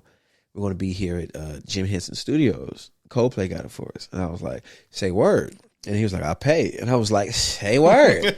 I'm out there. And so we start, you know, working on his album a week, me, Ron, and Case, and Bobby, working on his album. And Common came through. And getting to meet him, and like Common is like the coolest dude. Like he is what he like is on TV. Like this man. is a stoic, bald headed brother, bro. Like he is cool, man. And he was rocking with the music, but like genuinely rocking with the music. Because it's a situation where like, oh, this is really good to have my name attached to, but this wasn't that. Like Common was like, I rock with it. And like, without asking, he just gave us respect as if we were on the level of Ron. And even then, Ron put us up there with him, like introducing us. Beautiful. And I was like, oh, I'm in a different world. I'm just a way different world right now. And so from there, you know, me and Bobby just start building. But that was through Ron, man. And so like Ron is my guy, bro. Like I love having somebody like that where it's like I look up to him, but it happens. Yeah. It happens. But he knows. He's always that's good. That's good if it's some creative blows. It challenges one another. You know what I'm saying? And that's happened in my relationships with the people I care about. Like I'm on Coleman right now. I'm on him. Hey, beautiful. If it ain't good, I'm like, Yep. Come on, man. Like man. And he's made it easier for me to be like that because it's like I'm blessed to have the respect I do have here and other places. You know what I mean? But I don't take that lightly. So there was a time where I hesitated to like, if I hesitated to, what's the word? Like not even butt in, but like if I know something bad and like I could tell you don't know it's bad. Sometimes I don't know how to, over the time I didn't know how to say it, but now I'm just like, that ain't it. You know, I'm glad I become sort of an asshole in the studio to people, but it's like, I love it. It's hard though. You know what I mean? Like somebody coming so passionate, I'm like, oh, okay, that idea sucked. Yeah, you know what I mean? And I don't mean to be that way, but I'm like, look, I know you talented. That ain't the move though. That ain't the move. And I got that. I need more. And so through all that situation, man, that's how we got to the Coldplay opening. Because me and Bobby, like, he kind of passed the torch from that situation to me. And me and Bobby started building. And that's how we got that opening. But also, like, his album, we got Common on a verse. We working on a video with him now. I'm excited about that song because even that opened up an opportunity to get my bro Willay on that song. You know what I'm saying? So when you get this, it'd be Bobby Gines featuring Common and Willay. You know what I mean? And like that's my mission, to like be a part of things to where I can bring my people to these things, man. Because I have people who got that talent. Yeah. Just the opportunity just isn't as plentiful here in the lane that we do. But if I can go get it for them, I'm gonna go get it. Beautiful, man. So that's Ron Gilmore and his influence. Love you, Ron. Hate you, Ron. But I love you. That is beautiful, man. That is some beautiful stuff, dog. Dang, what else do I want to ask you? I got time, man. Okay. This might be a part 1, part 2. I ain't mad at it. It's so much, man. So what have you been working on lately? And no. Never mind. I don't even want to ask you that. Okay. Let's just talk about just how much of a machine you are. Let's get on that shit. Okay. Yeah. Because that's one thing that I resonate with super heavy, because not only do I do this podcast, I do the editing, I do the you know what I'm saying? Obviously the lights, cameras, all of that shit. It's just a one-man team. You know what I'm saying? And then not only with that, I'm a husband, a father. You know what I'm saying? All of that in between, dog. Respect that, man. Respect. It's some days, and thank you, man. I appreciate that. And it's some days that I may be running off of 3 hours of sleep. You know what I'm saying? And not only with that, but I still look at it as a blessing, because when I'm up at the wee hours of the morning, I like to know who's up, man. Who's up with me? You know what I'm saying? It's always interesting to see. Oh, yeah. And I done seen you up a couple of times. Oh, yeah, for sure. Absolutely. You know what I mean? Absolutely. So, like, I've even seen you go live sometimes and just be up at them late times just working. Like, you know what I'm saying? So, speak to me about that process. What keeps you motivated, and how do you balance it all now? Especially with being like engaged, and you know, and you're in this new journey now. So now you have another layer to add on to already the grind. Yes, sir. A journey. Yeah, journey indeed, brother. For sure, man. So I think I can't separate myself from hard work. Like that's been instilled in me. My pops is a hard worker. Has always been a hard worker. He's been a hard worker to a fault many a times, and so that's in my genetics. And I work hard to a fault now, and lately I've realized I need to balance that. But for the longest time, I saw my hard work as a balance beam, and it's like you got to balance, but you don't have to balance perfectly. So if I have to lean hard to the left to stay straight, I'm gonna just figure out how to lean hard to the left. Then if I gotta lean hard to the right, do the same thing. Yeah. You know, but I'm gonna keep moving forward. And that's what I was saying earlier, like we don't do stagnancy. So like I'm gonna move forward no matter what, or no matter how I have to do it. I think people who do music and musicians are blessed with the gift of sound alchemy. You know what I mean? Like audio science. We get to bend vibrations to our will. That is a blessing. I think that's the closest thing that we'll ever get to the mind of God. Only God took dust and made man. You know what I'm saying? Everything else comes from ingredients. So I see the flour, I see the egg, you put this together, you make a cake. You just didn't make a cake out of nothing. Music is the only way, or the closest thing where you literally taking a concept in your mind and bringing it to life out of nothing. You know what I mean? And so I take that to heart. Like when I'm locked in like spiritually. Like I'm in it. Like I'm not picking up my phone because I don't see my phone. Like I really don't. You know, I'll set up a live just to like, I know I need that content out there. You know what I'm saying? And it'd be cool if somebody threw a suggestion or something. You know, it's just there because I wanna get better at recording kind of the process of everything. And that's very seldom, by the way. I do want to add in that it's very seldom that I may catch you doing that. Yeah. And for the few times that I've seen you doing that, it don't even be long because then I can see you finna go in and lock in. Yeah. And then it's, you know, I'm like, oh, man. But it's just that simple fact that I see you up working, putting them shots up, trying different sounds. Like, you know what I'm saying? And this is a gem that I think a lot of the creative ideas that I get is when nobody's up. Oh, yeah. Oh, my God. When the world is silent and it's just me up, oh, man. All the floodgates are open. I'm like, thank you, God. You know what I'm saying? I'm blessed to be in a position where my fiance is touring. And so, like, she's busy. You know what I'm saying?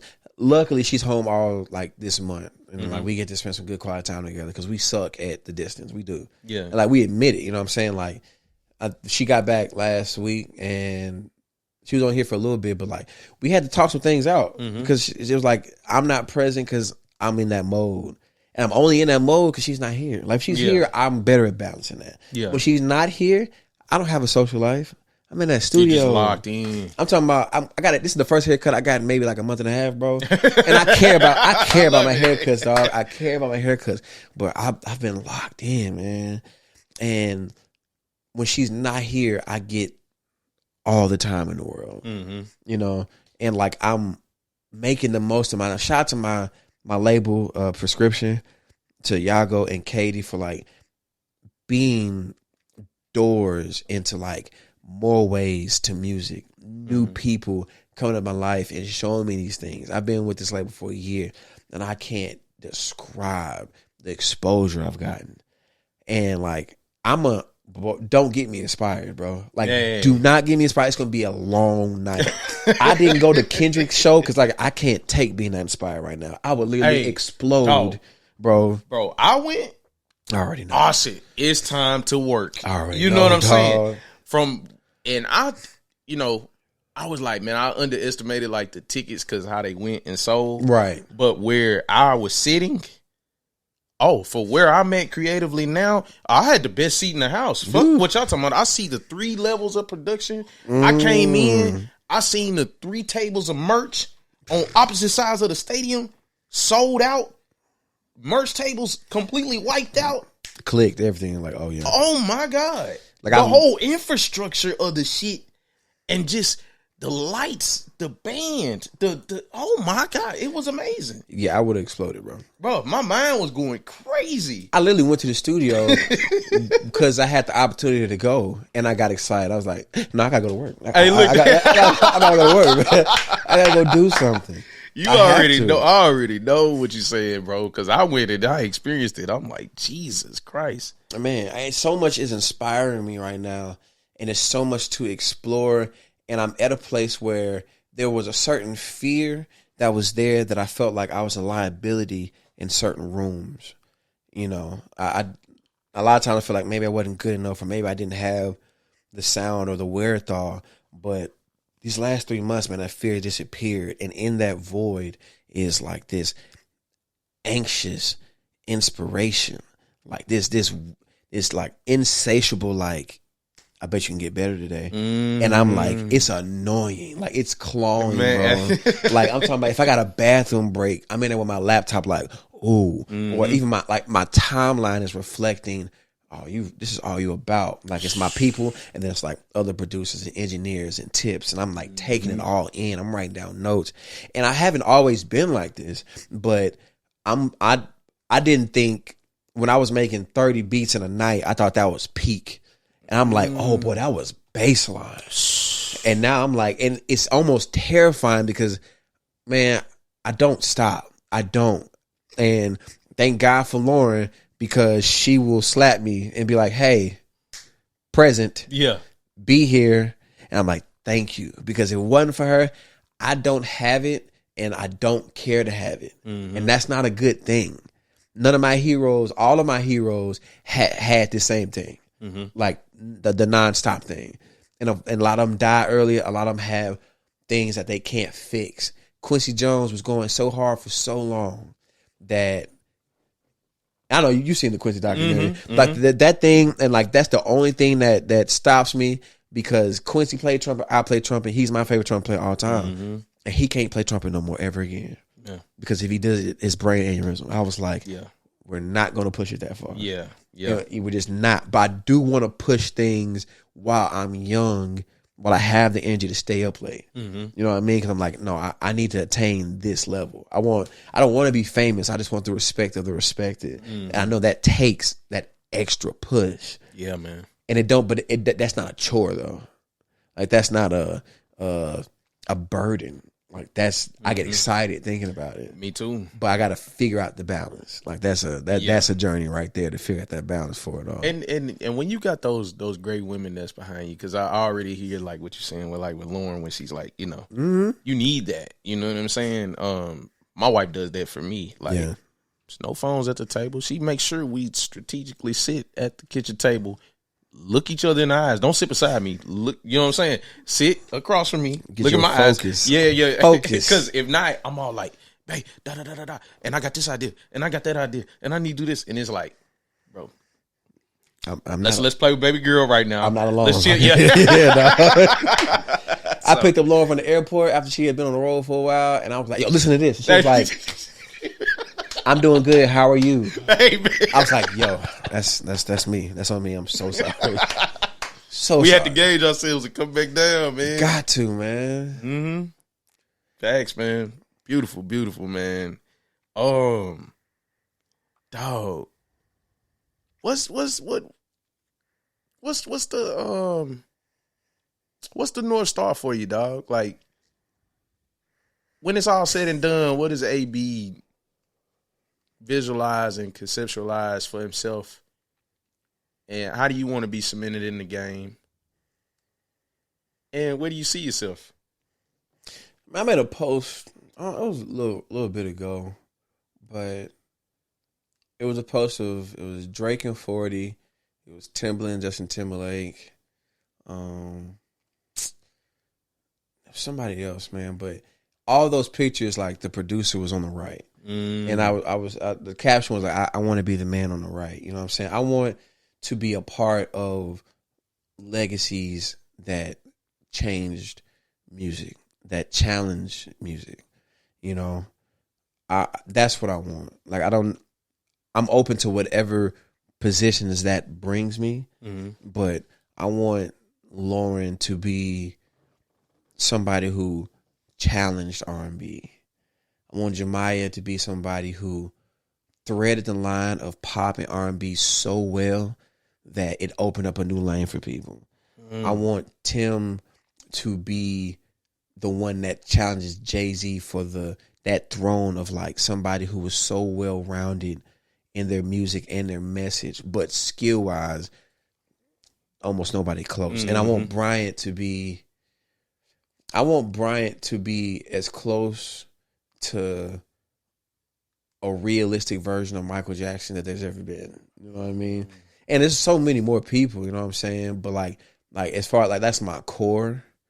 That's what I want. And whoever comes along that way, you know what I mean? Like I think me and Raimi are linking up right now a lot, and she's giving me a lane that like really near and dear to my heart, like that like alternative, like freaky R&B where it's like, is this house? Or is R&B? Man. You know, it's like, oh, this is R&B. But then it's like, oh, you know what I'm saying? Like she's allowing that for me. And like, I see her like hawking a lot of people here locally as far as like quality wise, because her execution is crazy. But like, that's what I want to be known for. Like if he links with you, you're going to be there for a little bit. Yeah. Hey, come on, man.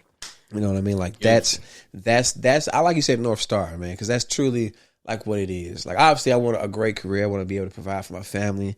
I want my family to be comfortable. I want to give my mom what she deserves. I want my dad to be able to kick back and not have to lift freight all the time. You know what I mean? Like those are the obvious, but like the real goal, man, like, and however long it takes and however old I have to be, like I want people to know, like, to work with him is to change your sound. It's to advance what you got going. Like that's what it is.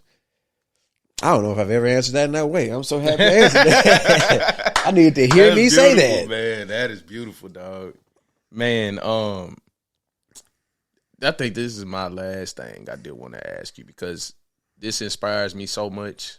Like when you say this, when you put out thanking God in advance, you know what I mean? Like, tell me what that means for you and that foundational piece that you constantly remind yourself. Why do you constantly say thanking God in advance? So when I first started, I was at work, you know what I'm saying? And some days in construction, like some days we just don't work, like be it rain or like equipment failure. So it was one of them days, man, like we just weren't doing anything and it was gloomy. And like I was definitely tired of being there, man, because I was really getting confident in my abilities and we were just building a lot. But I was only building a lot from the hours of 5:30 p.m. to whenever I went to sleep. And then I'd have to be at work all day. And so I just knew there was better and I knew there was more, but I also did not want to be grateful for the opportunity I had in front of me. Like I had a job that was flexible. And like they bent the rules for me heavy, man. Like I should, any other job, I would have been arrested for the things I was doing, like taking off, leaving early. Like I was bending the rules and they allowed me to do that. You know what I'm saying? To there, like it could have got them in trouble. You know what I'm saying? So I had to be grateful at the time. I think either Lauren or Jamiah kind of sent me some scriptures just about being grateful, man, and thanking God for what he's doing and the things that he does for you that you don't even like recognize. Like you breathe, like your body was breathing all day today. You didn't thank God once for that. Yeah. Like you didn't get in no wreck today and you didn't thank God. You know what I'm saying? So thanking God in advance, I started off being more specific. I was like, thank God in advance for health and God, you know. But then I was like, I'm still thank God in advance, man. Yeah. And I did that, man. And I started walking in it because faith without works is dead, but faith without walking don't get you nowhere. And I was like, I'm going to walk in like, you know what? Tomorrow going to be a good day because it's going to be a good day. I thank God for it already. And that happened. And the more I started doing it, the more it just became a reminder. Like I wake up not feeling good. I'm like, we're going to be okay though. Thank God for it. You know, I hope this thing works out, but thank God for it, you know. And I don't post it as much because, man, I live it. Like, I needed to do that because I wasn't as close to God as I knew I needed to be. But as I've grown closer, shout out to Lauren because she brought your boy back. Man. You know, the closer I've gotten, the more it's like I don't need to say it, you know. Yeah. And I think it's really beautiful that other people, like, it's touched them. Because that's never been the intention. I got one homie who he keep begging me to make hoodies. And I'm like, man, I'm not going to monetize God. Yeah, come on, man. You know what I mean? I'm not going to monetize, like, this isn't for me to gain anything. This is me standing in it. But it was also an opportunity for me to, like, to on Front Street, on this platform, Instagram, that this is where you get to know somebody. This is your representation. It is what you make it. Like, who is going to put God in their forefront? Like, and it's crazy because you asked me this, and I think a lot of people ask me this, and I forget that I do it because I never did it for like that. But like DJ, producer, MD, whatever, and thank God in advance are like right there. Woo. You know what I mean? Like, that means a lot to me, man, because like I do want to be a representation of him. I want to be a light. You know what I'm saying? I'm not ashamed of that, and I think that brought me into being not ashamed and being wherever I am, and like, I mean, I pray for you right now. You know what I mean? Like, what you like, that I needed to be that to receive the things I receive now. Because if I wasn't intentional about keeping God first when I didn't have anything, now that things are coming, I don't know how lost I'd be. You know what I mean? Yeah. So that's what that means to me, man. That keeps me grounded, but it keeps me in tune with the real mission, and like to do God's work, love people, help people. You know what I mean? Like, that's the purpose of all of this. Like, man, like I have so many ideas for like charitable things, and not charities, but like go out and help people. Yeah, man. Like, from a kid, I couldn't wait to get enough money to go to Chuck E. Cheese and buy the tokens for the kids. Man, come like on, stuff man. like that. You know what I mean? Like, and that's still the goal. And now God's put me in bigger places to where it's like, oh, it's bigger than just the kids at Chuck E. Cheese. It's bigger than this Nashville. Like, you have an impact across the globe right now. And to see that with situations like Bobby, to where like his story is being told around the world, and I'm in the background, and I was like, oh, that's crazy, man. Like, even when the tornado happened, man, like that was God telling me, like, bro, I do want to tell this story, bro, because it is a true testimony of like listening. And it's crazy, man, because me, Bryant, and Tim have been like, stop ignoring God. Because I think as men, we're really good at getting real good at ignoring God. So when the tornado happened, man, I was trying to get to work, but the roads were messed up. So he was like, yo, just take off. So I crashed at my mom's crib. And the next day, I was like, coming to work? He was like, yes, we came to work. My mind was like, yo, the city is ravaged. We have all this construction equipment. I know we're going to go help somebody. Yeah. I get there. It's like, oh, no, we're going out to Smith County, which is like an hour and 45 away. And I was like, why are we going out there?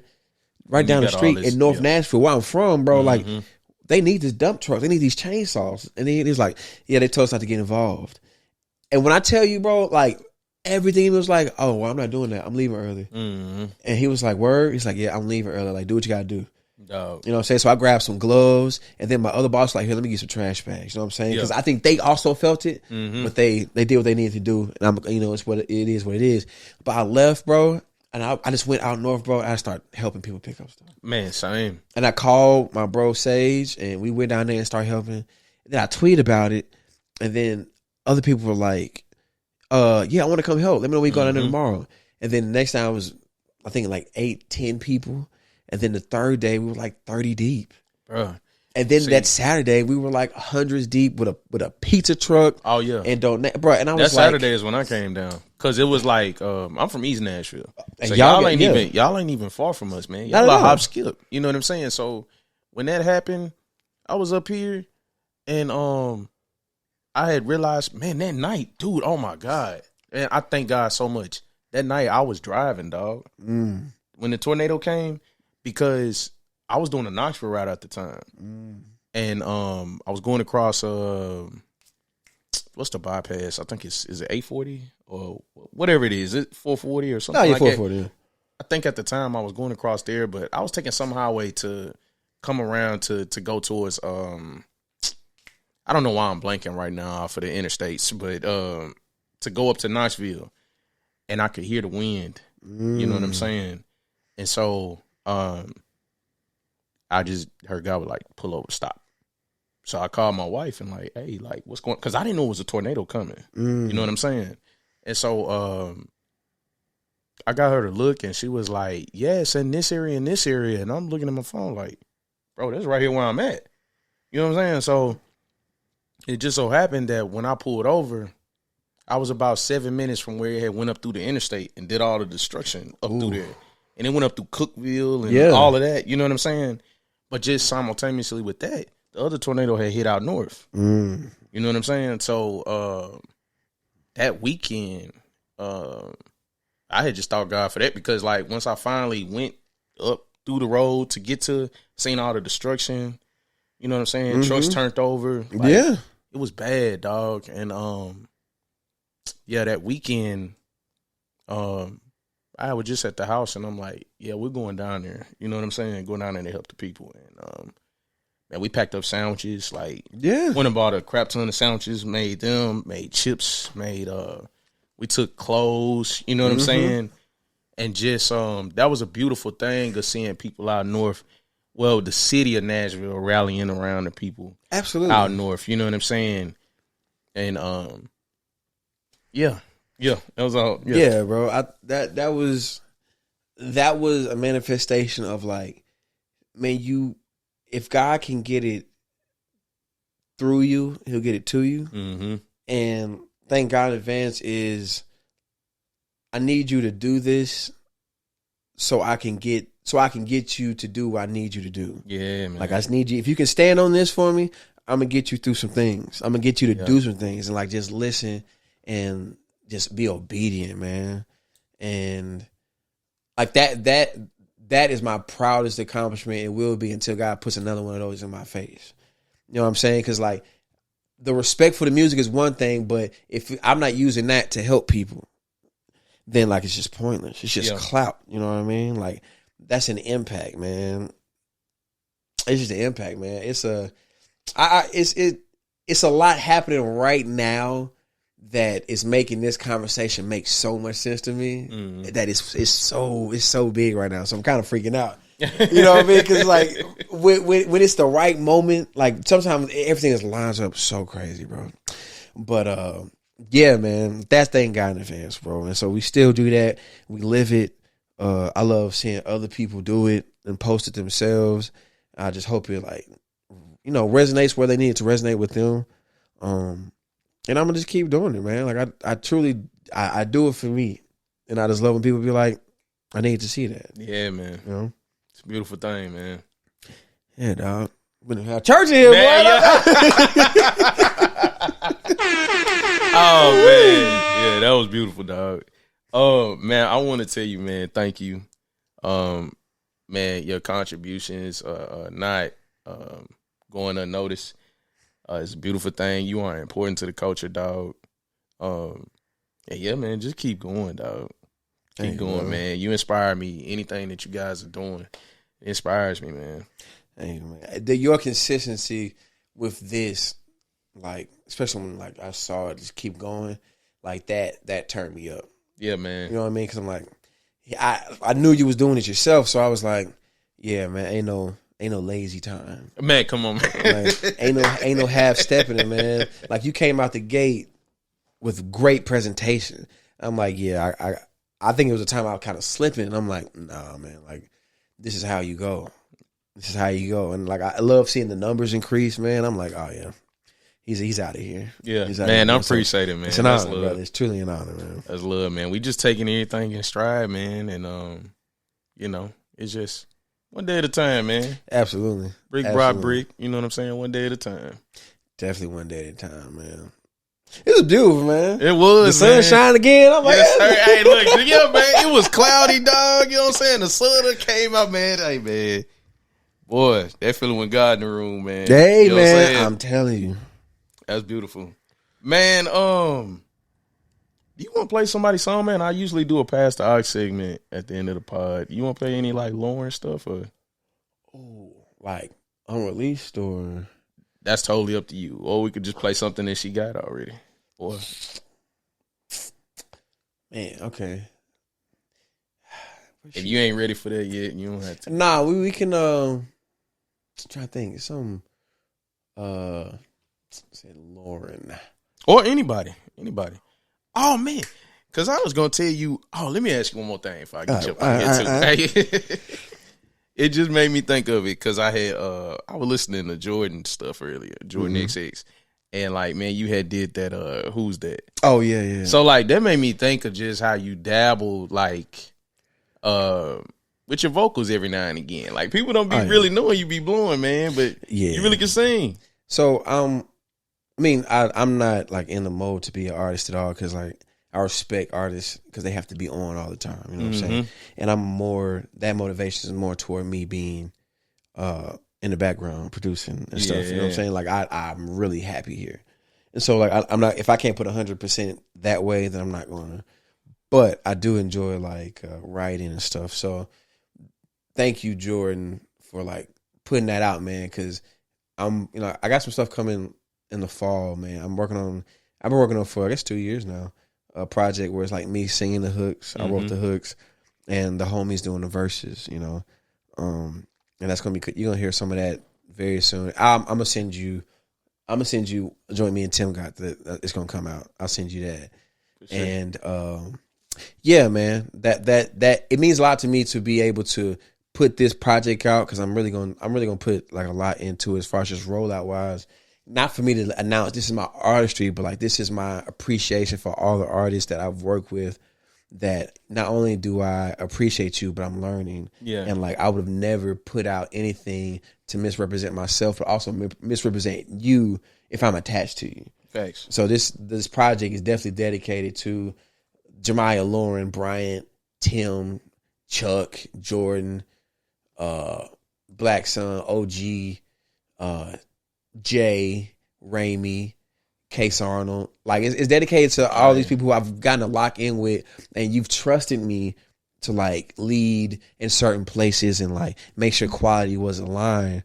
Like this project is like not only me learning that, but like expressing that in music with execution. Yeah. You know what I mean? Like I'm not just saying things to y'all, even though sometimes I am, like guessing, but like I'm really like I want to show you that I respect what you're going through by attempting to go through it myself, but doing it well. Yeah. So that's coming out. Is it just like an inspiration thing? Like you may be just hearing the track develop and like just inspired at the moment. Is that when you will engage in that type of way?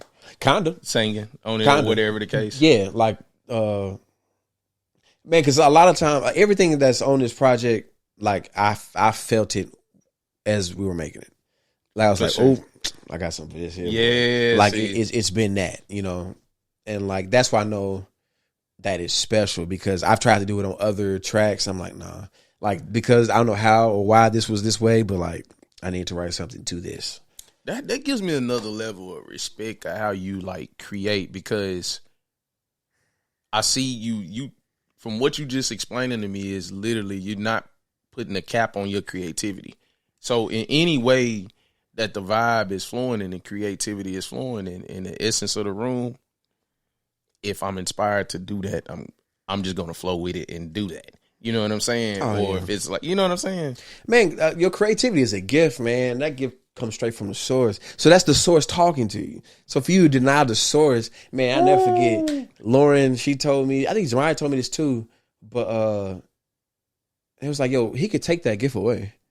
Like if you're not using it, if you're like denying it out of fear or something, he'll just take it away.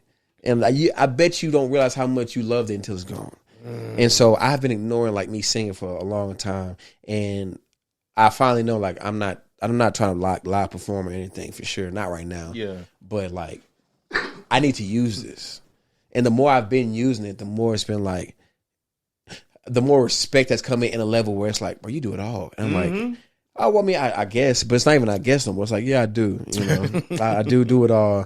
I just wherever it needs to be, I'll be there for it. Man, beautiful. So man. Yeah, We'll Figure It Out is coming out, you know, this fall, man. What's the name of it? Aye. Come on, man. You know what I'm saying? Yeah, man. I can't wait. Damn, glad I said that, man. I gotta do it now. And I don't turn it back. It is live on the Sauceville podcast. Hey, that is it, man. You know what I'm saying? We is here, dog. I did have, man. I really like that back end song, man. What you did on Lauren McClinton. We'll gladly run that. You want to run that? Yeah, we'll run that. But I'm also gonna send you this other one. I got to. Do you want to play it on here or just off? You know what I'm saying? I know we can play it on here. You sure? Hey, come on, man. Hey, let's do it. Which one you wanna play first? You can do Save Us. All right, then we'll go into back in. Back in. All right, bet, man. Oh, yeah. Before I get you up out of here, man. Oh, yeah. Thank you, man. Thank you, brother. Like I said, man, you're important to the culture. You know what I'm saying, man? You're a motherfucking genius. And man, I just look forward to what's next in the journey, man. Thank you, brother. I appreciate it, man. Very grateful, man. Very grateful. Man, thank you, man. This is a good one, dog. Motherfucking guy. Yes, sir. Motherfucking AB, ladies and gentlemen. AB Eastwood, Let everybody know where they can follow you, man. Man, A.B.Eastwood on Instagram, AB Eastwood _ on Twitter. Follow Shangri-La Studio. Yes, sir. On Instagram, and book with us. Get with us, man. Yeah, I mean. All right, man. We're gonna get into Save Us, and we're gonna get into Lauren McClinton right after that back end. So yeah, let's run it.